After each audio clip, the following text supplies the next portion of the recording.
Hey everyone, and welcome to the Dota 2 Builds of the Week, the weekly series where I show you guys top 5 meta builds in each position of Dota 2 to help you get started with new heroes and have some fun. I'm Alex, and today we're starting with Ursa Position 1.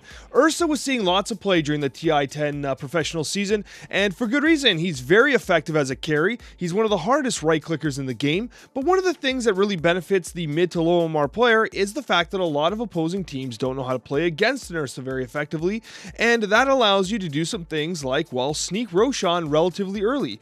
Ursa's primary goal here is to get Roshan early and often to snowball his advantage early and to apply pressure on the opposing team.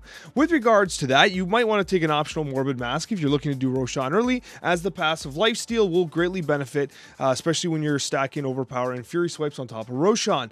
The meta build right now is to basically get regeneration and stats in the lane, go to Phase Boots, Treads are not very common right now, into Magic Wand, and then into Diffusal Blade so that you can get on top of people and inhibit them. That's what the Blink Dagger's for as well. You blink on top of someone, you inhibit them, and then you right-click them until they can't get right-clicked anymore. You add a Basher for a little bit of lockdown, and then finally your BKB so you can't be, crowd-controlled and affected by spell casting.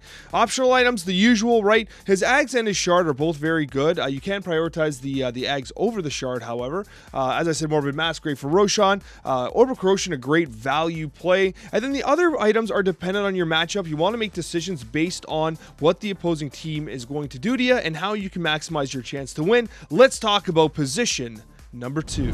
It's been a while since Mid Queen of Pain has been a thing, but here we are. Mid Queen of Pain is back. And guess what? The nice thing about Mid Queen of Pain is that she is providing a ton of utility in the form of silence, and also the build also has a Shiva's Guard coming into play, which obviously has an impact on regeneration, attack speed, and overall allows you to burst enemies even with even more damage, which is absolutely great. The main build right now is you are going to be focusing Scream of Pain so that you can secure the range creep at level 1. You're going to be going into Shadow Strike so that you can trade more effectively. For people that might not realize this, Shadow Strike was recently changed, so you actually heal per tick, which gives her a bit of added sustain. That's why you can take 3 levels of it, the value point of Blink at 4, but then from there you are going to focus on Scream of Pain so that you can farm very rapidly. Scream of Pain allows you to take out neutrals and waves very effectively, and then you're literally going to get your last point of Shadow Strike at the end because it's basically a trading spell, right? With regards to her core build, you are getting that bottle for the regeneration. You do want to get power treads on her as well, because you do really want to be switching those attributes. You want strength treads, at times to give yourself that added tankiness. With that being said, talent tree rise, you are focusing on the strength tree. A lot of people are going to the damage. You want to go on the strength side. It is a proven winner. You're also going Orchid into BKB, and as we talked about the Shivas, the Orchid obviously allows you to get on top of people, kill them really rapidly. The BKB is obvious, right? You are super squishy and you are super susceptible to like lions and other burst types of damage. Optional items include all these, and it all depends on the game situation, right? Because it's actually, Queen's very unique. If you want the survivability, you need a Lycan Sphere, a common Queen of Pain item. Her Ags and her Aghanim Scepter are both kind of like, they're a little niche. They benefit her, right? You get that extra damage on her Sonic Wave and the reduced cooldown. That's always beneficial. Allows you to kind of gank and team fight more often.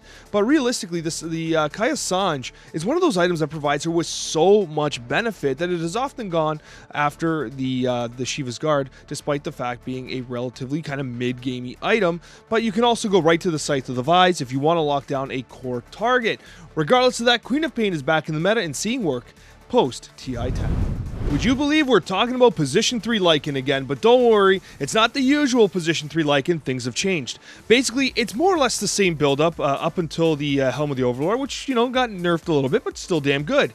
The change comes from the Aghanim's Scepter. People have now realized that when you have these meta carries like Sven, Tiny, and other super right-click hard-hitting carries, you can really benefit from the Aghanim Scepter, and the result of that is that Lycan with the Wolf Bite allows those guys to basically get the hasted speed, the lifesteal, and basically be unstoppable monsters. So Lycan currently is one of those safe lane activators that's getting those Tinies and those Svens to really just come online and take over games. If you don't have a carry like that, he's a little more limited in what he can do. Then you might want to go the traditional, you skip the Ags, you go to your Drums of Endurance, you go your AC, and you just try and push as aggressively as you can while getting your Aghanim's Shard. But right now, the way Lycan's being played is you're picking him alongside position 1s that are heavy hitters like Tiny, and you're getting that Wolf Bite so you can activate them to ensure that enemies just simply can't get away.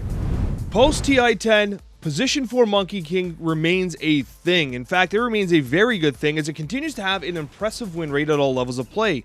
Currently, the way it's being played is you're essentially just taking regen up front. You're taking Orb of Venom so you can be very harass-centric because you're usually going to have a 3 with a very early timing, which allows you to kind of really harass the safe lane carry. You're also going to be going towards a Orb of Corrosion, naturally, because it also does well in Wukong's command.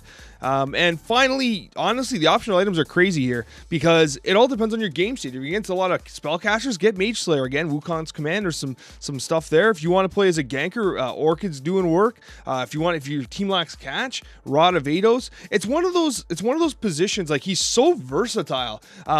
For relatively new players, it might be tricky to play him because he requires a lot of concrete game decision making because you're getting vision, you're dancing across, and your Boundless Strike. It's all about setting up those vital stuns. So it actually is a really high skill cap position 4, but it's seeing a lot of success. And if you want to try something before it gets nerfed into oblivion, which you probably will, try it out now because it is really good, and a lot of pros are finding a ton of success with it, and no reason why you can't either. And before I get into Bane, the position 5 of the week, just a reminder that all links to all these builds are available in the description below. Now, Bane has been a lane dominator. He got buffed before TI. He was one of the absolute best heroes at TI, and he was consistently a part of every kind of major game at TI that when something was on the line, Bane was there because he's that effective as a laner. And with Fiend's Grip, you can basically delete any given carry at the late stage of the game. The buildup is relatively straightforward. There's nothing much going on here. The actual item, the skill build is really straightforward as well. He's a really straightforward hero to play.